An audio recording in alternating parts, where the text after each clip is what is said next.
we are accustomed to our own technology and find it difficult to recognize that the ancients may have had sophisticated technology of their own.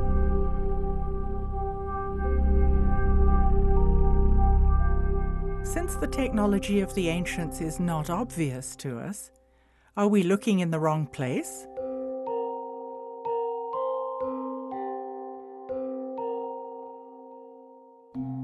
Could it be they had power systems, but they were entirely different from ours today?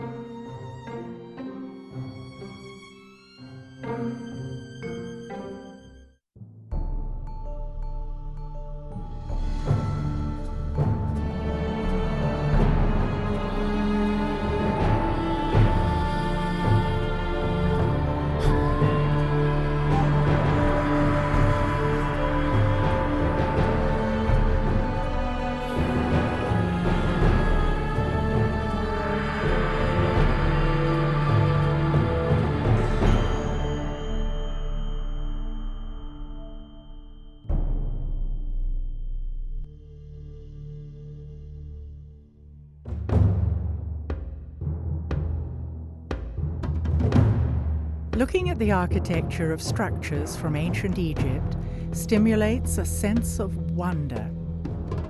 Clearly, Egyptian monuments rival the grandeur of our most modern buildings today.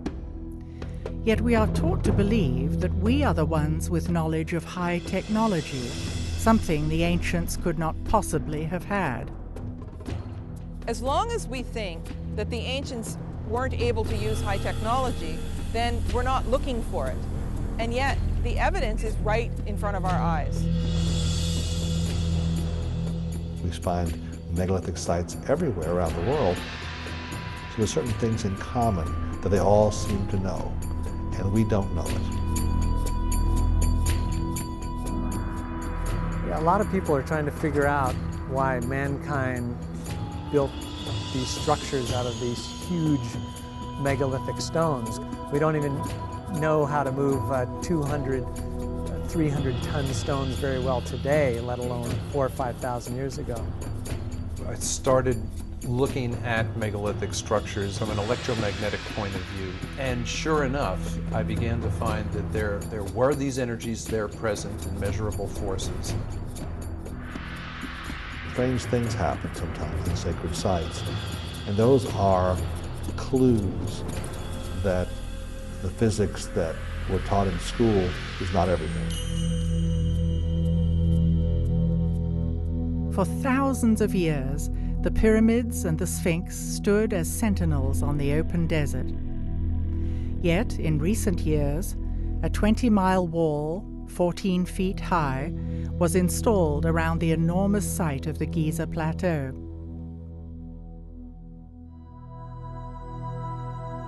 There are about 100 armed guards patrolling the pyramids at night.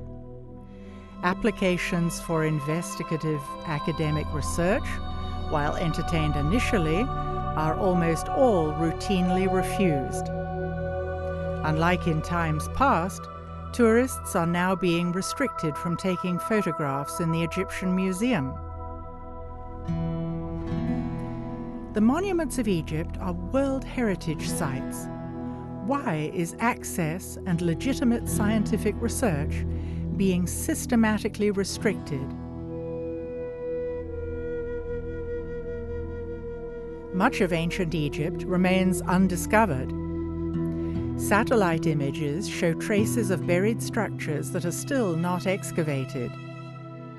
In the name of protecting sites, are Egyptian authorities preventing us from learning the truth about our ancient past?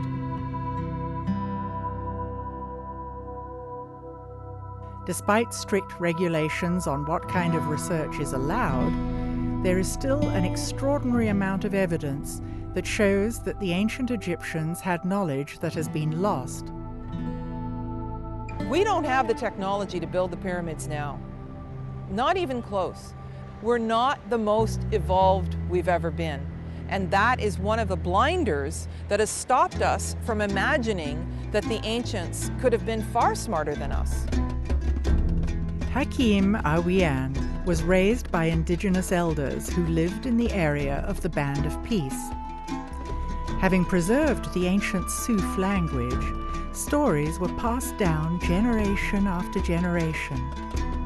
Fragments of knowledge from the ancient past were thus preserved. If my colleague, the scholar, who learned to say that the Egyptians have a piece of rope, put it around the block of stone, at least 60-ton weight, and pulled and pushed by animals and run on wooden blocks. This is what the scholars are saying.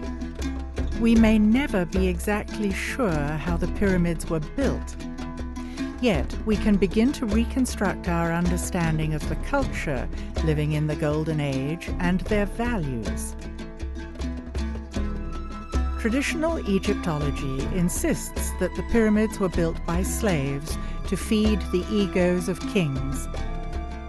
Does this fit with our emerging construct of Egypt in a Golden Age? There is no slavery. All workers are willingly pyramids builder. This is a qualified people of architecture, engineers, and they deal with all the power like cutting stones, transfer it and use it. And that is clear not only in the pyramids and in the temple walls and many places. You can see that clearly. There are clues throughout Egypt that point to knowledge of high technology. A fascinating thing occurred when a chunk of stone recently fell off a lintel at Abydos Temple, and controversial images resembling a helicopter and other advanced-looking vehicles were revealed under the stone. It would seem that the images were covered in the distant past when things were changing politically in Egypt. Nowadays, Egyptian tour guides are explicitly instructed not to point these out to tourists. The Egyptological explanation is that it is multiple hieroglyphs overlapping from distant kings' inscriptions. But, like many things in Egypt, the explanation is still debatable.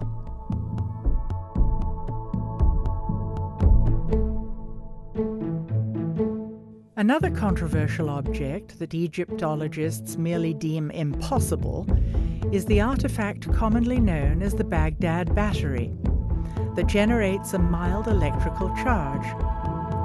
Similar ancient artifacts that match these objects have been found in Egypt. We can't say for certain, but it would appear that the Egyptians documented the existence of these artifacts as well.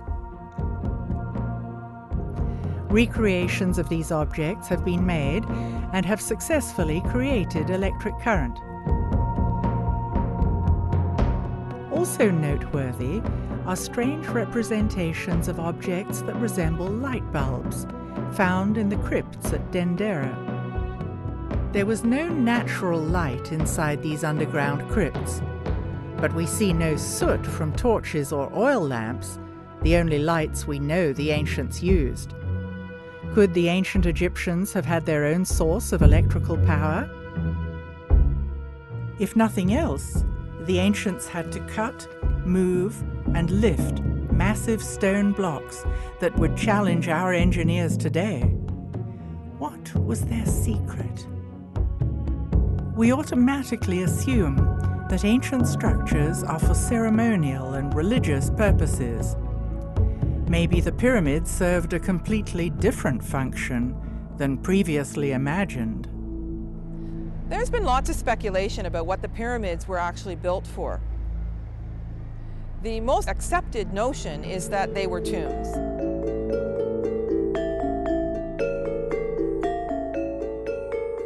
Much more complicated situation with the Great Pyramid than most people understand or most people believe, including a lot of Egyptologists who see it simply as a tomb for the pharaoh Khufu. That idea is childish for the following reason. I mean, it's obvious, we don't find mummies in the pyramids. And of course, not finding a single mummy in any of the pyramids doesn't seem to deter the people who think that that's what they were for. Yes, there's something that's sometimes referred to as a stone sarcophagus or copper in it, a beautiful granite structure, but that doesn't prove definitively in my mind that it was ever actually used for a tomb. It may have been used for many other purposes. Pyramids were built not as a tomb. There are some pyramids built in a different construction, like the one in Saqqara, step pyramid, that is tomb. Look at the obvious difference in construction between the step pyramid and the Great Pyramid. The difference in style of construction would logically indicate they were built in different time frames. The buildings we know to be tombs, like the step pyramid at Saqqara and the flat-topped mastabas also at Saqqara, are very different from the smooth-sided pyramids at Giza and Dashur. Typically in Egypt, older constructions are built of larger stones. New constructions are built of smaller stones. Also, in archaeology, older structures are deeper. Newer structures are found closer to the surface. Every other tomb that has been found is highly decorated with names of the occupant. The inside of these pyramids seems solely functional and not decorative at all. But if we stop altogether and say, okay, if they weren't tombs, what were they? What are the biggest structures that modern man builds on the planet? The biggest, most awe-inspiring structures we create are hydroelectric dams. Why are we willing to invest such awe-inspiring amounts of labor and effort in constructing those? Because we know we're going to get a very valuable physical return in the form of electricity. And by comparison, I wonder if the ancient megalith builders weren't willing to invest such staggering amounts of resources by even smaller populations because they knew that they could get something very physical and worthwhile back from it. People are fascinated by Egyptian monuments, and some report the energy is palpable at these sites. Is it possible to confirm this energy through scientific means? What I've been finding in the last 20 years of research is a lot of experiments that have been done that show that there's a certain type of energy that does not exist in our current science. It's unknown with our current science. We call it subtle energy. Well, this is a whole new trend of thought in looking at ancient structures, that maybe the ancients understood subtle energies. So this appears to be a technology that may have existed in megalithic societies. You know, these societies that built things out of big stones. It makes sense that you could motivate an entire population to invest so heavily in building these structures, I think. And I don't mean to say by any means that this is the only purpose of the megaliths, but I think it's pretty clear that it's at least one of the primary or one of the important purposes for building these structures. We find megalithic sites everywhere around the world, and there's a tendency to make circles or certain types of formations. Megalithic sites occur all over the world. Is their placement random, or does the location of these sites reveal yet another hidden layer of ancient knowledge? One thing I found looking at different megalithic structures over a few continents and numerous places around the world, overwhelmingly these places, the pyramids, the Stonehenges, etc. of the world, were placed on ground where an unusual type of geology naturally concentrates the regular daily natural electromagnetic fluctuations that occur everywhere on the earth each day. You go into England, for example, the ley lines that cross England, the Michael line, which is hundreds of miles long that crosses England, that carries this energy along that line. It will therefore generate electric currents in the land called telluric currents in the straight geological sense of that word. And those occur everywhere on the planet. We know that this delay energy, this subtle energy, passes along these lines. There are certain special types of geology that will magnify those several-fold. And that's where we found the megalith builders preferred to put their monuments. And typically where lines cross, where you get more than one line intersecting, temples were often built. These are called conductivity discontinuities, which sounds highly technical, but it's merely the place where one area of ground that has a good ability to conduct electricity meets another area of ground that has a lesser ability to conduct these natural electric currents. The Chinese had the same tradition. They called them dragon lines. It was illegal for a commoner to be buried on such a line. A king had to be buried on such a line. They put palaces there. There's a whole series of sacred sites that are always built on lines like this. I want to say in this area about the location of temple. You have to have symbols appear on the ground. When it's seen, then this is the place where people naturally come to get more healthy energy from that spot. You know, energy pops from the earth. And it appears as though they were attempting to control the flow of this energy and use it for their own purposes.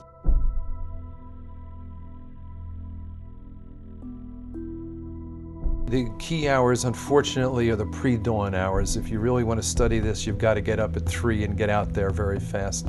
That's because the energy that is involved in these sites, that's really fueling most of it, originates with the daily changes in the Earth's geomagnetic field. It's strongest during the day, weakest at night. And in the hours leading up to dawn, the weaker field lines now come roaring back to closer to full strength very quick. It's the most dramatic time in terms of change of magnetic strength per hour. It's the most dramatic time of the day. And wherever you have a changing magnetic field occurring, you are generating electric current in anything present that will conduct electricity. It's a simple principle of physics known as induction, and it's a universal. Normally, in everyday life, we don't ever see large concentrations of this energy. Normally, it'll show up at, let's say, at mountaintops, at sacred sites. You'll feel a certain calm, a certain peace. Sometimes people in those places report mystical experiences. They'll see into some other dimension, okay? They'll see into some other time. The Chinese have known about this for a long time, and they call it qi. The Hindus, in their ancient texts, call it prana. And the yogis, that maintain a very ancient tradition, use it.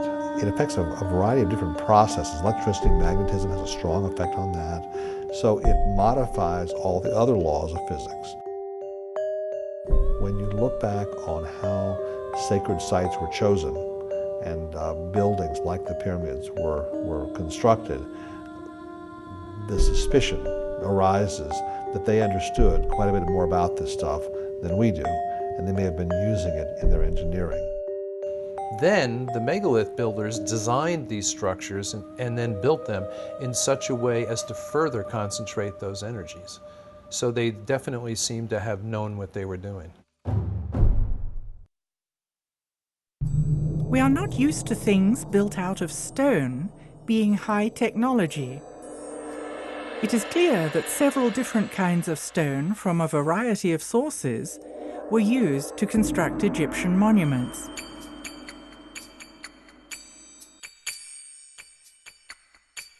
Did the distinct qualities of the stones serve a special purpose? What I do find fascinating is that the core of the pyramids, at least at Giza, are made out of one type of limestone. Now, it is the limestone that was closest, but it also happens to be the type that's called dolomite because it's got a high magnesium content. And because of that metal content, that kind of limestone conducts electricity pretty well. And then they chose to sheath the pyramid in the whiter Tura limestone, which, granted, it's whiter and it's prettier and all that, but it also has almost zero magnesium content. And therefore, it's a much poorer conductor of electricity. It's closer to a pure calcium carbonate, which is what all limestone is.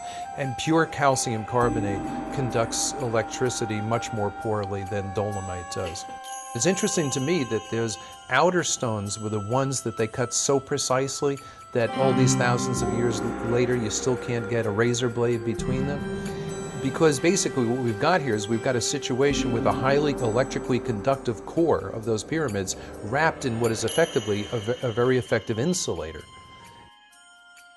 Why the granite in the passageways, you know? And so, of course, I'm thinking from an electrical point of view and a physical point of view. Is there anything special about granite? And yeah, there is. Granite is slightly radioactive, and it will ionize or electrify the air. It releases radon gas, which is radioactive. Granite is a transmission stone. It's not dead stone, it's alive. So you have these sealed shafts with granite linings, and I wonder if it wasn't designed to keep an electrical charge present in those shafts. They were built exactly like, if you will, an insulated wire, only more so because you've got all the charge in the ground that's spread across the base, concentrated all the way up into this tiny spot at the top.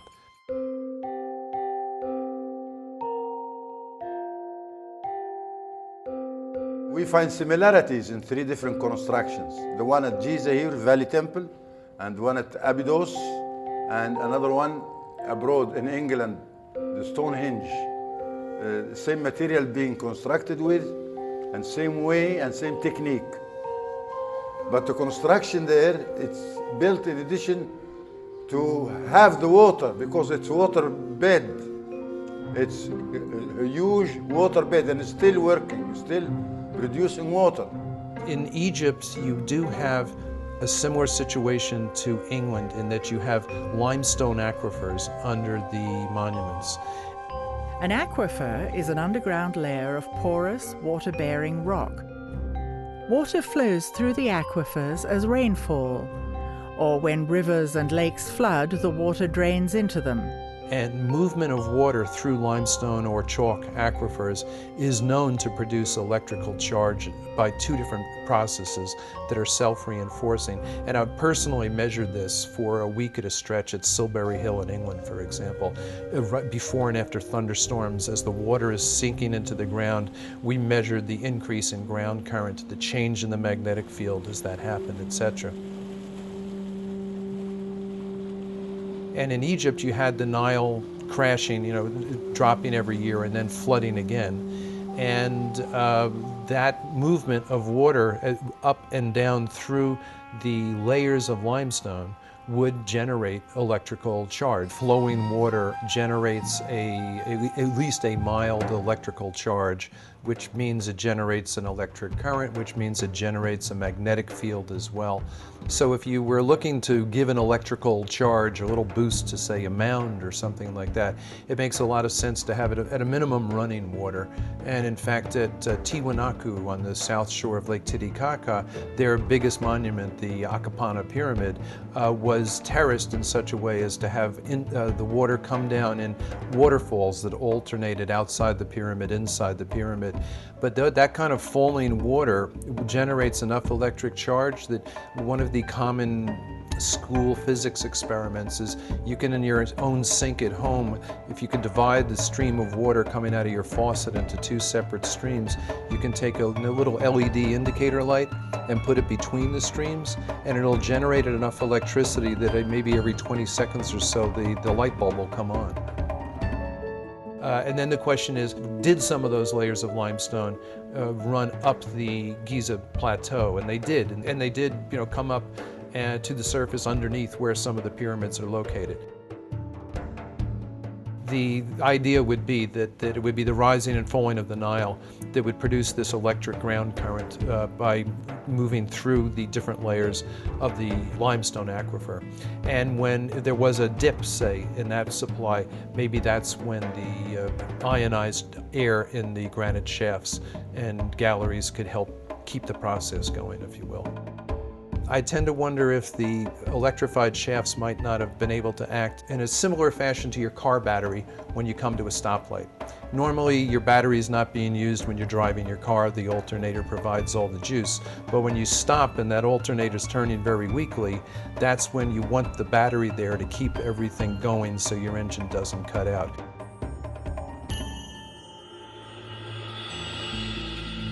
So you've got this concentration of negative charge from the ground at the peak of the pyramid or mound, and a concentration of positive charge above it. And if those two become strong enough, you can start to get brush discharge, which would mean it would glow, like ball lightning, for example.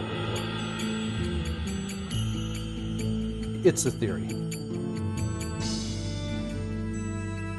Why in the Great Pyramid is there no frescoes, there's nothing, no decorations at all? Now, some people have proposed the idea that the pyramids are actually energy machines. And so I liken this to the fact, like, you wouldn't put a decoration inside your oven. I was talking with a woman who had spent some time in the Great Pyramid, and her comment was, it felt like I was in a machine. She said it was not like this, oh, it's a wonderful shrine. She said it felt very functional. In fact, she made a comment that I actually think is probably right on. She said, I felt as if I wouldn't have wanted to be in here when it was running.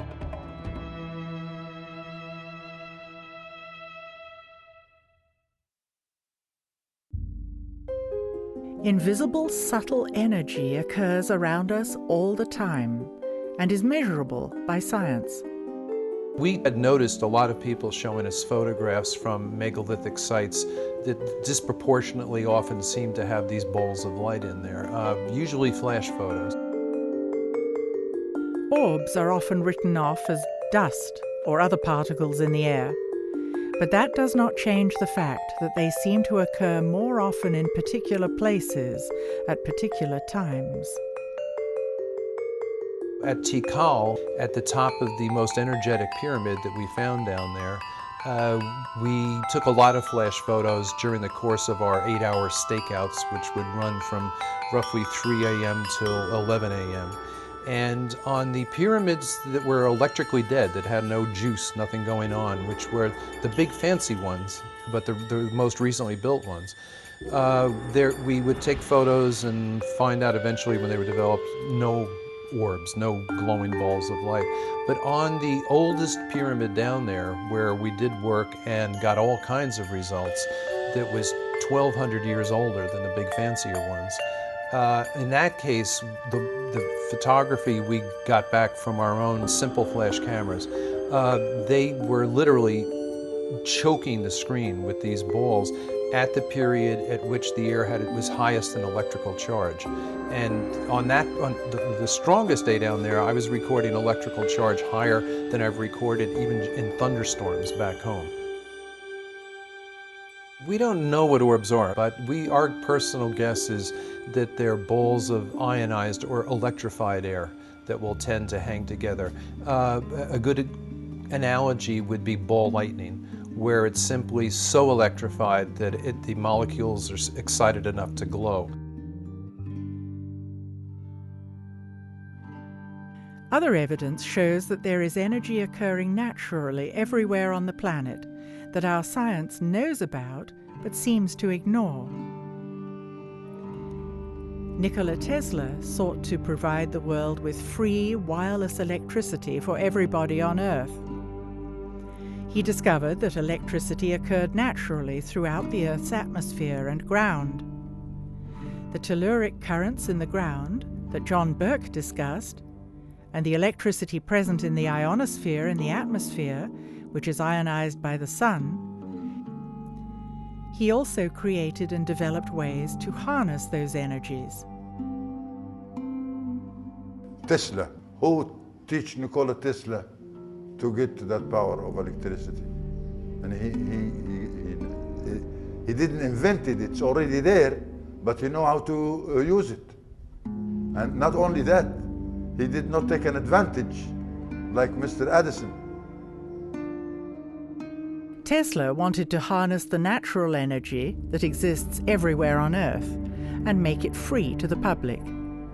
Edison endeavored to produce and distribute electricity by creating a regulated monopoly for profit. He became rich and the people more light into their home. Yeah, so Nikola Tesla, he's the one think of how to use this energy. Between 1901 and 1917, the Tesla Tower was built on Long Island as a wireless broadcasting system for telephone and electrical signals. Interestingly, it was constructed on an aquifer with descending passageways and tunnels beneath it. At the time, few understood how it worked. Tesla's funding was ultimately dropped by J.P. Morgan because Tesla wanted the wireless electricity to be free, and therefore J.P. Morgan couldn't make a profit.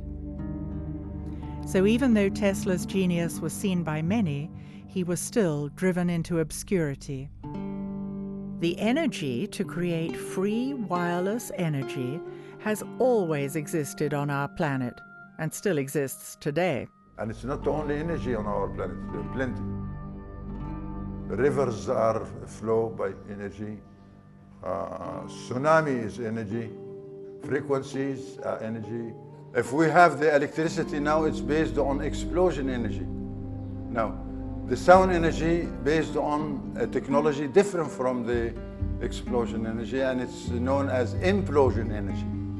This energy was not the kind of energy that we have that pollutes.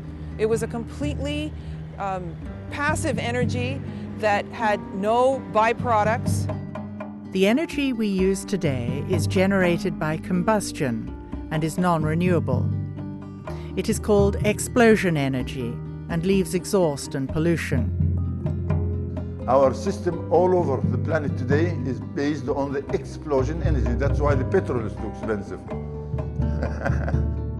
In contrast, implosion energy, like solar panels and wind power, is clean and renewable. We are beginning to realize that we need sustainable energy. Implosion energy, very simple. All what you need is the beam of the sun on a running water. Not just running in a straight line, but in a zigzag. And that's, you find all the tunnels are in a zigzag form for such a purpose. In addition to the limestone aquifers underneath the pyramids, there is evidence of a network of man-made tunnels. As a boy, when I'm living in my house, which is a few 100 yards away from the nose of what we call the Sphinx Tefnuti, this was my playing yard, and I know tunnels. I walked in these tunnels, I swim in these tunnels, I crawled in these tunnels, and I know that this is one way of creating energy.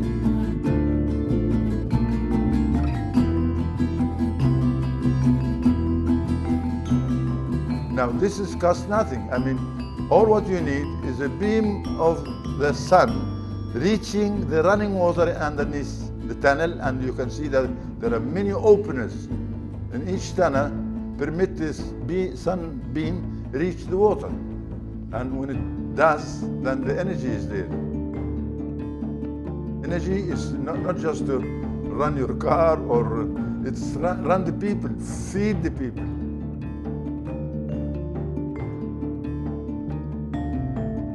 If the pyramid fields of the Band of Peace and the network of underground tunnels are still there, why don't they generate energy the way they used to?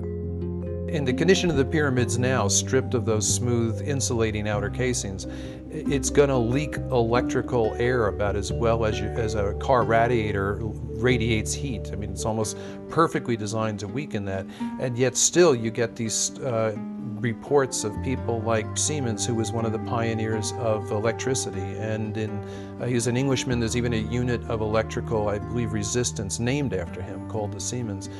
He was on top of the Great Pyramid, I think, during the 1880s, and they began to notice that when his Arab guides stood up and spread his fingers, they'd hear a ringing. And when he closed them, you wouldn't. And he stood up, and he could sense the literal electricity in the air. And on the spot, he improvised an instant Leyden jar, which is one of the earliest things they used to use to store electric charge. And he did it by opening a wine bottle, wetting some newspaper, wrapping the wet newspaper around the glass wine bottle, and holding the wine bottle up above his head until sparks started to issue from the wine bottle. And at that point, his Arab guides started accusing him of things like witchcraft. They got into a physical struggle, and he accidentally touched one of the guides with the charged wine bottle, and it knocked the man to the ground and unconscious for a short period, after which they took off down the pyramid. But there was, in other words, a professional scientist familiar with electricity in its rudimentary but accurate forms, sensing exactly that, even in this ruined condition that the pyramid's in today. Yeah.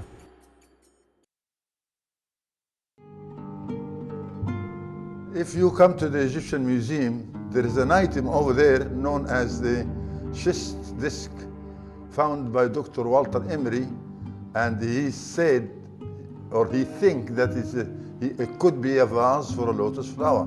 No. The schist disc was found at Saqqara in a burial chamber that no one is allowed to visit. Other goods found in the chamber were simple ropes, pottery, and grains. The disc shows clear evidence of sophisticated technology in the way it was built, and it seems out of context with the rest of the grave goods. Is this the original context for this artifact? Or is it possible that it has had a long journey over the last several millennia, and this just happened to be its final resting place? Look at this hollow stone tube. It looks as though the schist disc could fit over it. It would take sophisticated instruments to shape the tube so precisely.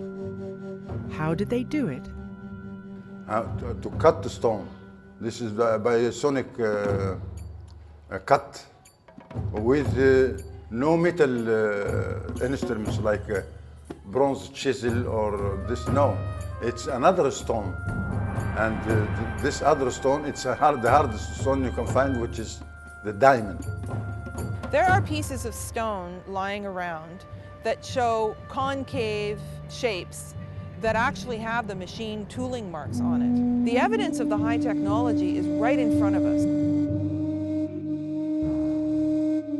Look again at these quartz objects. Aside from their unique and amazing shapes, could they have had another purpose? Today, quartz crystal is used as the basis of all kinds of modern technology. It is most commonly used in crystal oscillators. Technology uses oscillating frequencies from tiny quartz crystals that vibrate at certain speeds, with a signature vibration for each device.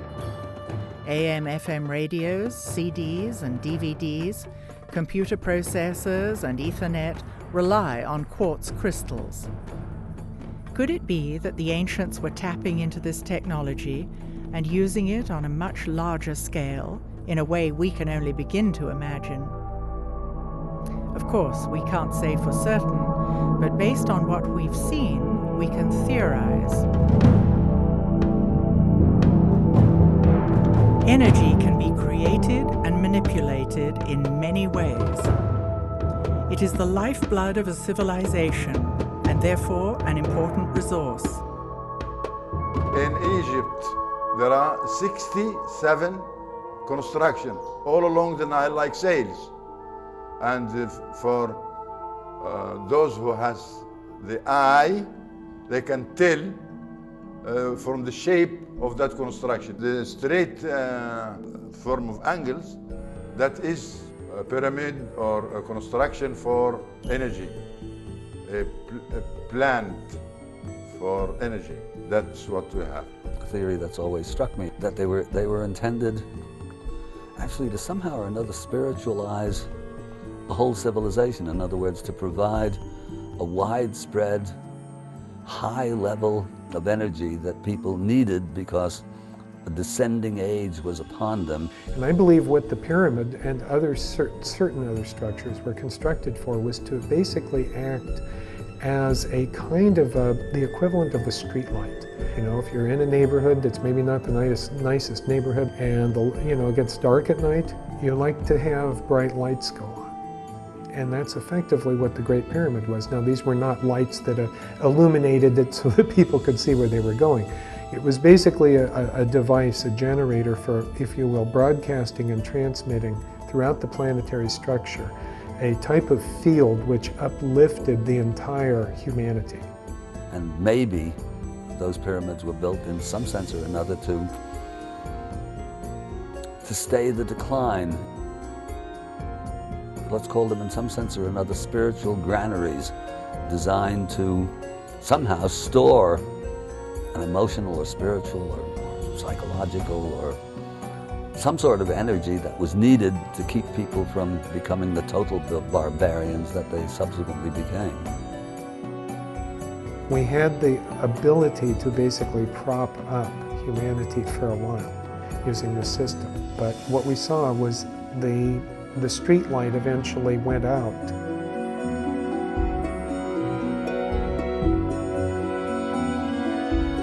The original knowledge got lost, and the later builders were building them out of ego. They were monuments to the king, if you will, but they were no longer engines that could help feed their people.